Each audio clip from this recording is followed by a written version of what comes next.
I love missions trips. What I really love about missions trips, besides the good that we do in the community, is that our teens and adults get to experience God working through them in ways they couldn't have imagined possible. There's nothing like a teen waking up to the idea that God wants to use me.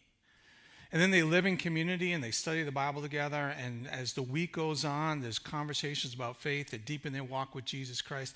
I already beat you to it. I grabbed one of the envelopes right off of the wall Sheila and I donated this morning. There is still $1 million envelope out there. So, I mean, yeah. All right. I think EJ just said yes. EJ may need to do a fundraiser for that, right? All right. We are in a series called Reassembly Required. We're actually winding it up today. It's a beginner's guide to repairing broken relationships. And we say beginner because some brokenness is really hard and you need help to go beyond just these 4 messages. Actually, we would just hope that these 4 messages would inspire you to explore further what you need to do to maybe repair some relationships that have been broken for a long time, right? Because relationships don't fix easily. I don't know about you, but I know that sometimes I'm caught in relationships where I just wish there was a button I could push and everything would be fine, right? Just have that one button and then we all go back to normal again and all the past is just forgotten. Or I just wish I know I should do something, but I don't know what. But sometimes relationships are so bad you just feel to yourself, I should want to repair this relationship, and I don't. And so this series has been kind of like a little heavy on you because we may be able to start relationships, but when they break, we don't always know how we repair relationships. There have been people who have walked through this series, whether you've done it online or here on a Sunday morning. You've done all 3 and you're up to your last one. I just want to say, good for you. Applause to you. Because I know for some of us, this is opening up old wounds. Right? It's pushing you in your mind to go back to that relationship that you've walked away from, that you didn't want to think about. And here I am, I'm going poke, poke, poke, poke, poke. And you kept coming back. So applause to you, really. Because reconciliation is a learned skill, right? We're not born knowing how to reconcile. We learn how to reconcile. And where do we learn how to reconcile? The first lab of teaching comes from our family. So parents we should really care about teaching our children how to reconcile because we want to have good relationships with our kids when they grow up. The last thing we want is one of our kids to leave the house to just get away from us. But if we teach them healthy relational skills and we're able to build into them the ability to reconcile when things don't always go well, then we're protecting our future with our family. And not just our relationship, but we're actually protecting all the relationships that they have with people, right? Because someday we hope they're going to get married. And we want them to have a healthy marriage. Someday they may give us grandchildren, right? And what do you want? You want to have a great relationship with your grandchildren. And you want to see your grandchildren grow up to be even healthier than you are. That's my desire for all my grandchildren. I want them to be better people than me. But our kids need to learn how to reconcile with us as parents in order to know how to reconcile with their children someday as parents. And often these skills that we talk about and how to deal with difficult people or repair broken relationships can be the difference in them having success in their job.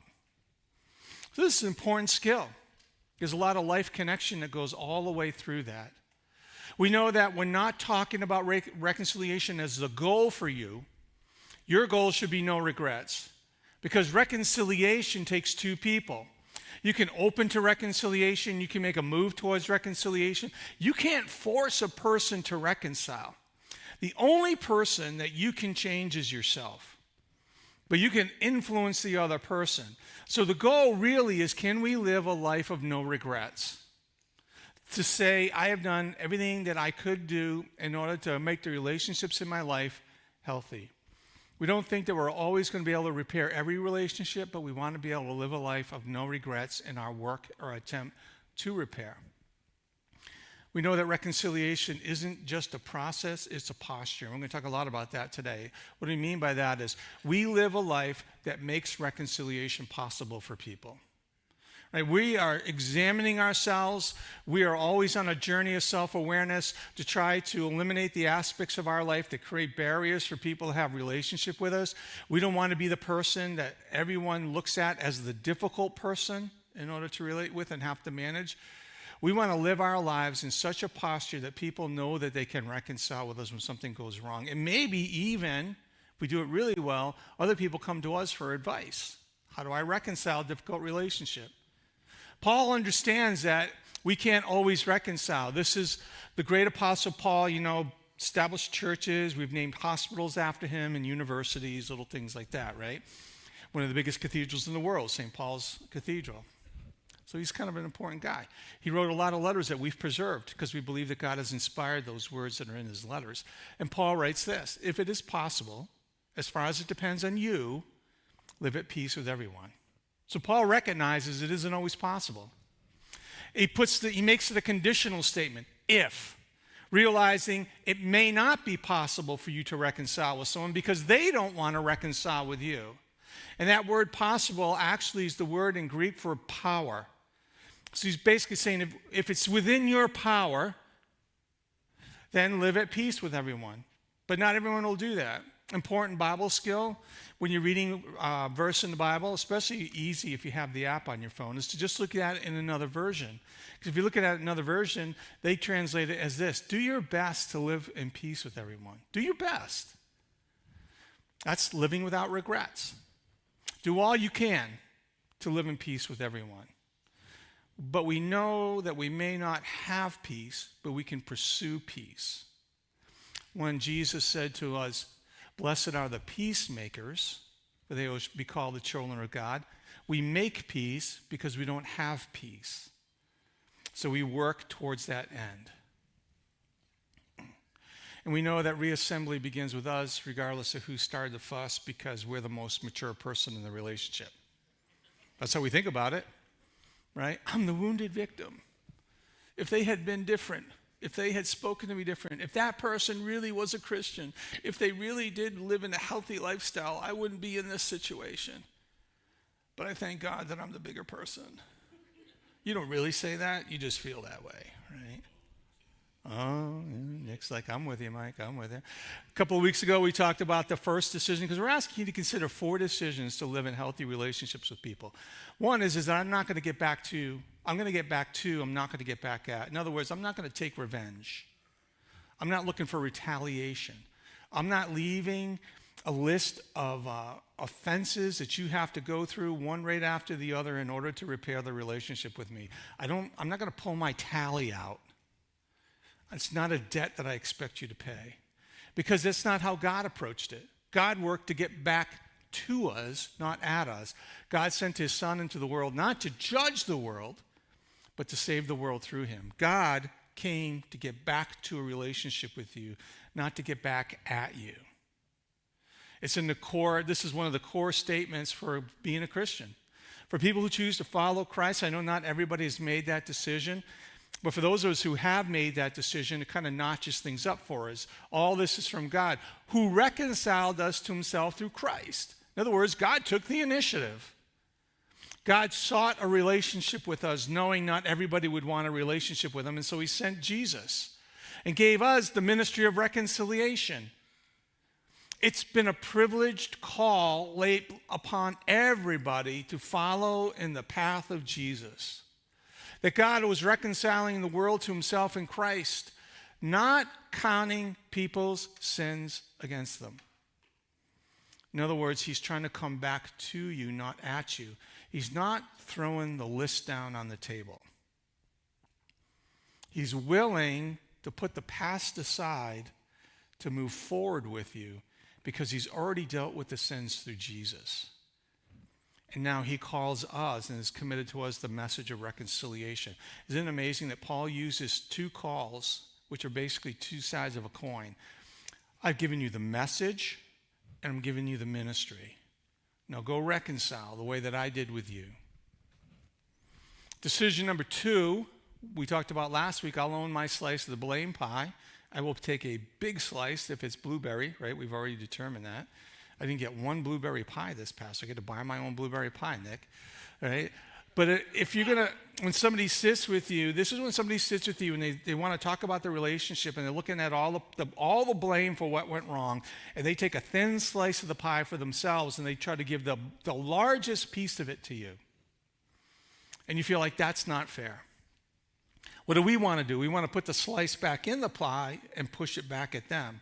But what Paul took us through was this insight with Jesus that I need to look in a mirror with self-reflection and own my contribution.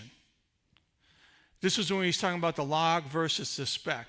And Jesus is teaching us that one of the most important spiritual practices that we can learn is the practice of self-awareness, where I have an honest self-assessment of myself, and I know what I can contribute to a relationship that will break it down. I know that I can be difficult. I know that I have a tendency to passive-aggressive. I know that I have a temper. I know that I can say things that I later regret. I know that I'm not always thoughtful. When you have that self-awareness, that helps in a relationship.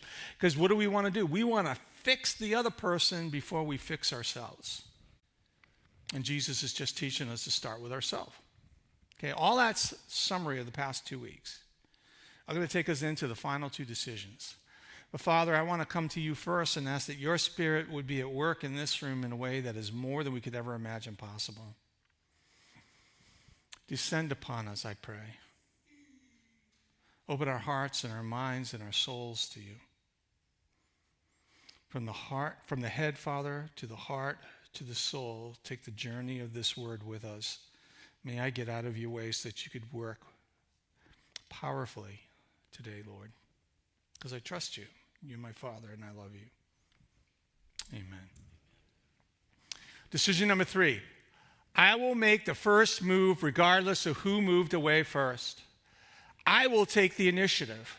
Regardless of what happened, I'm going to start. Why? Because you're the most mature person. We've been talking about this for 4 weeks, right? Mature people take ownership of a situation and initiate its repair, even if they feel like they didn't have a lot to do to break things down. That's what it means to be mature. Jesus has a way of giving us real difficult teachings. Like I said last week, some of Jesus' most difficult teachings for me are the ones that deal with relationships, because they're hard. But Jesus recognizes this. Now, we're going to take you through one of Jesus' teachings that in our world would be like, okay. In his world, it would have been like, what? You got to be kidding me.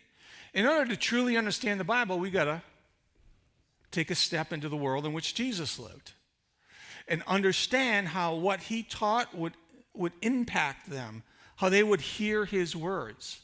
So Jesus is saying, therefore, if you are offering a gift at the altar, and there remember that your brother or sister has something against you, first of all, he's not saying who started the problem.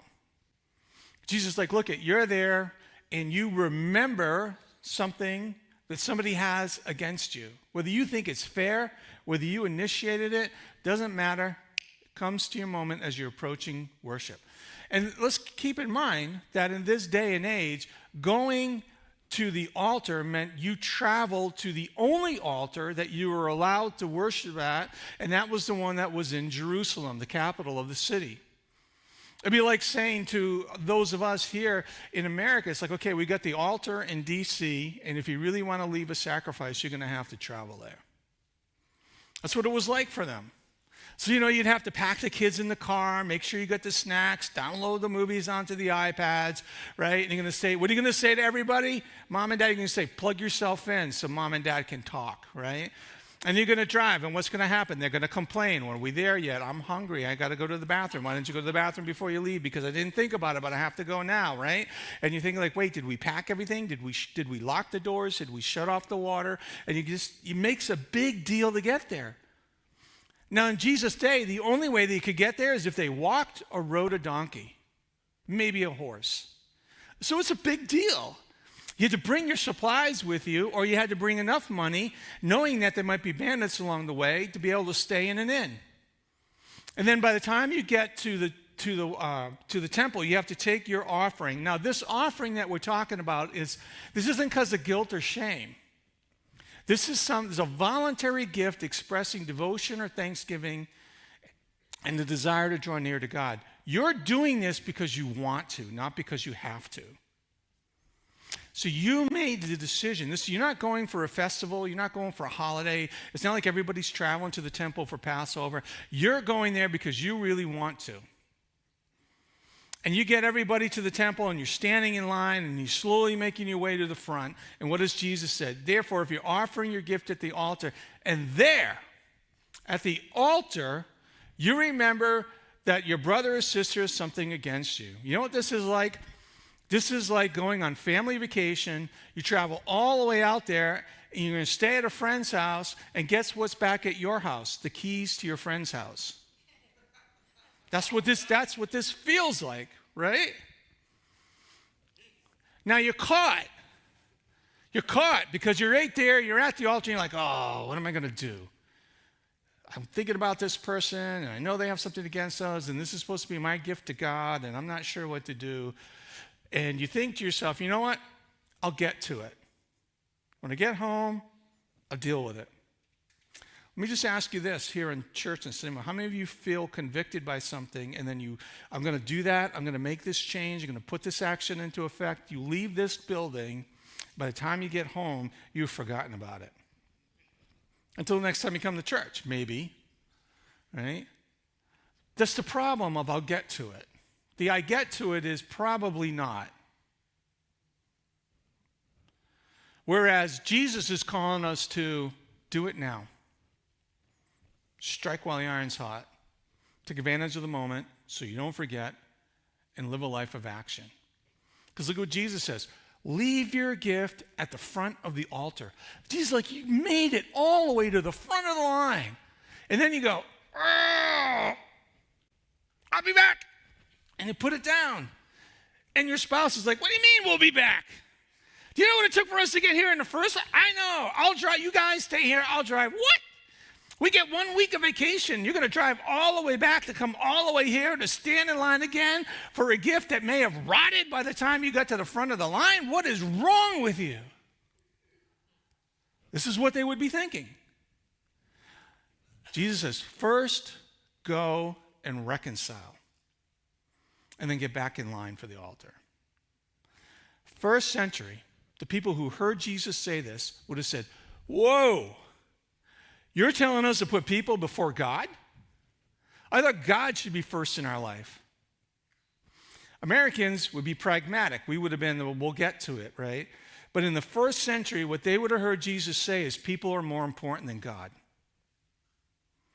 Because God should be first. And you came to give this gift at the altar, and then you thought of a person, and you walked away from worship to go reconcile with a person.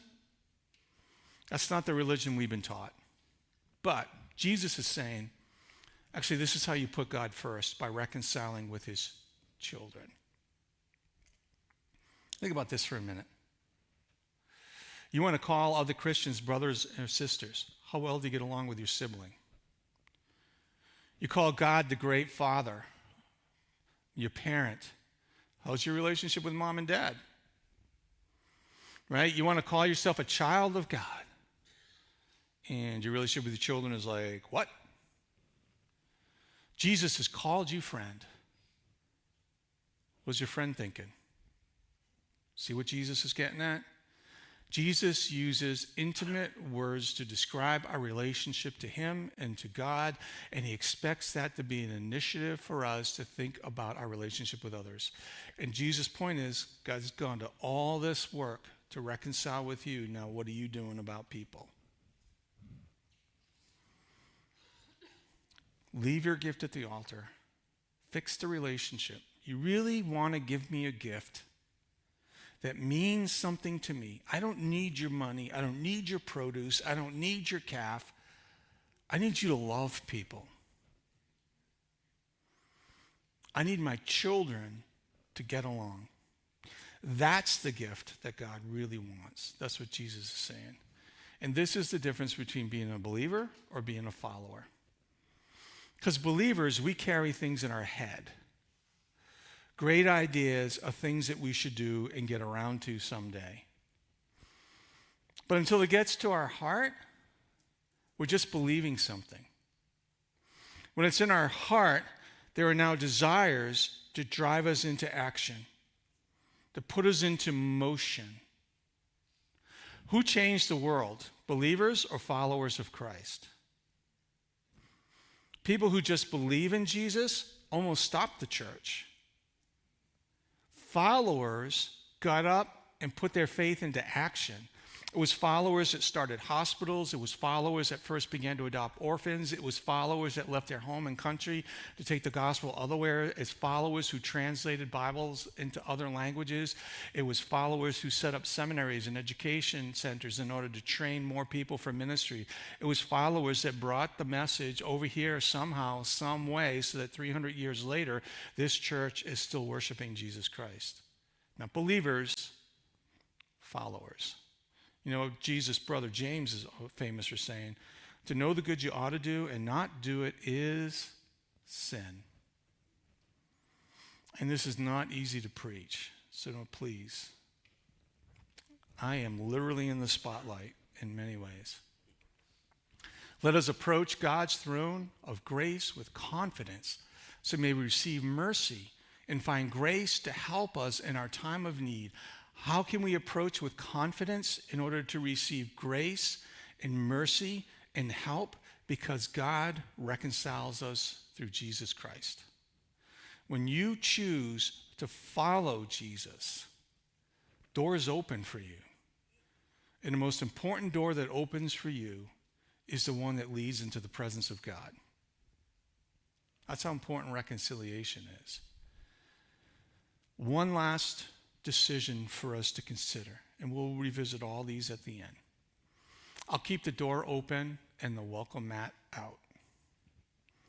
This is, you've made the attempt, you've tried, you really wanted to reconcile, the person wasn't ready for that, didn't know how to do that, and so they backed away from it. So keep the door open, keep the welcome mat out.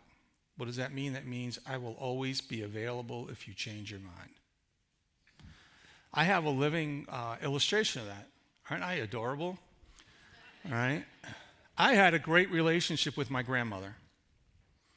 My mom would drop me off. I would hang out there. Right? My uncle was living with her, so he taught me how to make flies for fly fishing. Right? He taught me a lot of things, outdoor skills. And she just was kind to me. I had some very fond memories of my grandmother. Until I was an adult, I didn't realize that life wasn't always like that. So my mother was born just before the Great Depression. And the Great Depression hit hard around the time that she was in middle school. She dropped out in 4th grade to help her mom, my grandmother, raise the family, which was a big family. There was 7 kids, right? My mom was the oldest. She was the oldest, right? No. There were 11 kids. So, right, there were 11 kids. There were 11. I wasn't there. So there were 11 kids during the Great Depression. I know that a couple of them ended up going to other places in the United States to live, but my mom was critical to raising them, especially after her dad died. She was critical to that. Her dad died in an disrespectful way, let me just put it that way. Now, my mom decided to get married because my mom did not want to be a mom to her siblings. And there was a lot of pressure in that household. So she got married. She really loved this guy. She got married, and she had 4 kids, not as adorable as me, but still, they were nice.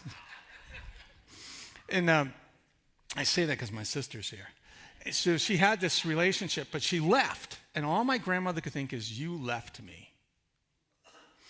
And it fractured their relationship. My grandmother ignored my mom's kids. She ignored my mom and wanted no relationship with my mom. But my mom would shuffle the family off all the time to visit her mother. Matter of fact, at Christmas time, they would go and there would be a family gathering, right? And the kids would go and give Grandma the present. And Grandma, in front of everybody, would say, oh, I guess I got to buy you something now.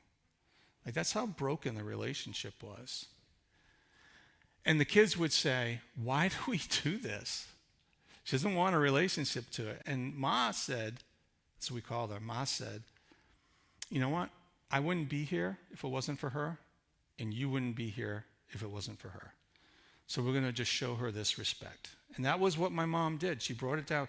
It wasn't a love relationship. It came down to a basic relationship of respect that my mother initiated and left the door open. When my mother's husband died, that first husband died, suddenly the relationship flipped and grandma stepped in.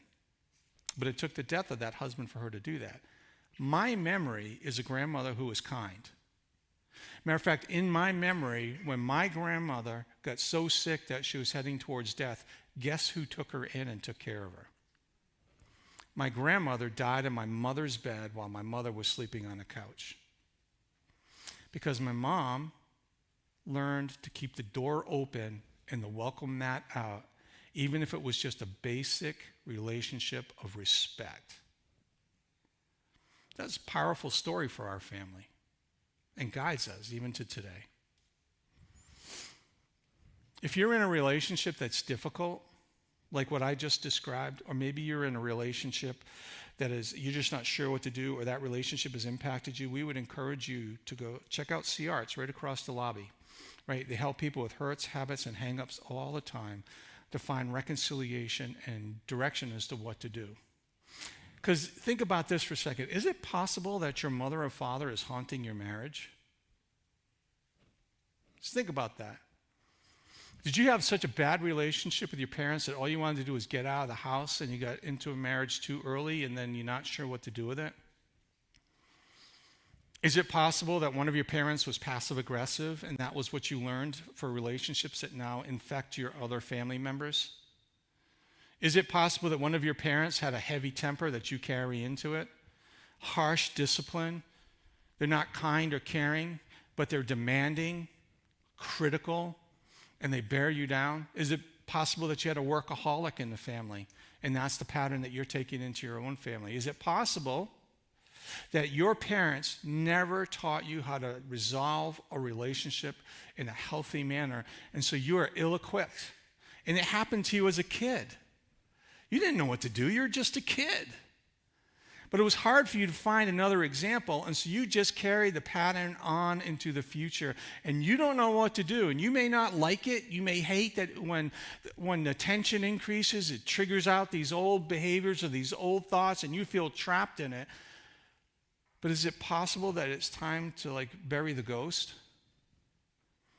These decisions that we're talking about are about putting the ghost in the past and not letting them infect your family and relationships of your present. That's what these decisions are for. Because we're talking about how to get back to and not get back at. We're talking about owning our own slice of the blame pie. We say, I'll make the first move regardless of who moved away first. That I'll keep the door open and the welcome mat out. These are decisions we make to be healthy people who make reconciliation possible, who pursue it, and when they hit a wall, back off and make it possible. These are the relationships through which love flows. Now, I do want to stop for a second and just talk. Sometimes we have people who they attend church regularly or even just once, and then they're not saying that they follow Christ. They don't know where they are with Christ, but they come. And maybe for you, this series has been intriguing about how to manage relationships. Is it possible that your decision to not follow Christ comes because of a broken relationship? Maybe you grew up in a household with toxic religion. Maybe you had a religious parent that was really a hypocrite by the way that they lived at home. Or maybe they demanded and they pushed it on you and you didn't know what to do. And so you just rejected God. It's not that you don't believe in God, it's that you're rejecting your parents, and so you're not even giving God a chance. I know that in the back of your head, you're thinking to yourself, it's not fair that because of a bad relationship, to blame God for all of it. And I think you even realize, maybe it was church hurt, and you realize that there are good churches out there, and you decide to give it a second chance. And I appreciate that because you decided to not hold this church accountable for another church's hurt. But whatever the hurt was in your past that caused you to break away from God, I just want to remind you of something that Paul wrote. The great apostle said, we implore you on Christ's behalf, be reconciled to God. We implore you. We are not perfect. As Christians, we are not perfect. Good people make really bad decisions. And a good God is judged by their decisions. I get that. And if I understood your story, I may look at you and go, I understand why you walked away. But is it possible that God's been drawing you back here because he wants to say, I'm more than that relationship, I'm more than that person? There might be something in this that you could find in me that you couldn't find in that person or people. We're about to go into communion. Here's the thing about communion. We say all the time that this is a table for believers, followers of Jesus. Because on the night in which he was betrayed, Jesus transformed a simple meal into an enduring spiritual practice that's gone on for 2,000 years all over the world in different languages. Because Jesus made the bread represent himself. Jesus called himself the bread of life. And I think that what that means is that Jesus can sustain our soul like food sustains our body. It's a way of inviting us into relationship because he took the bread, he gave thanks over it, then he gave it to his disciples, and he said, take and eat from this, all of you, for this is my body, which has been given to you. And in a like manner, he took the cup and he said, take and drink from this, all of you, for this is my blood of the covenant, which has been poured out for many for the forgiveness of sins. And in a first century world, what the disciples heard was, I am welcoming you into a relationship. I'm welcoming you into relationship. That you can discover God through me. It's not going to be perfect. It's not going to be flawless. People are going to make mistakes that hurt you, and you're going to make mistakes that hurt people. But in the journey that we keep moving towards, we keep moving closer to God, that we might love one another better.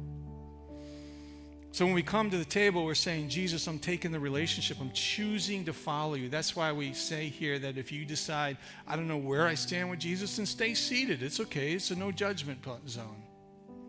But maybe when you come to the table this time, it's all gluten-free, by the way, all around the worship center. Maybe when you come to the table this time, you come saying, Jesus, I choose to follow you. I'm not going to hold on to the things of the past that has separated me from you anymore. I'm choosing you, Jesus. I'm choosing you. Lord, meet us at this place. Receive us. We thank you that you have not counted our sins against us. So may we, Father, find a way to release the sins of others from us. Guide us, we pray, because we love you.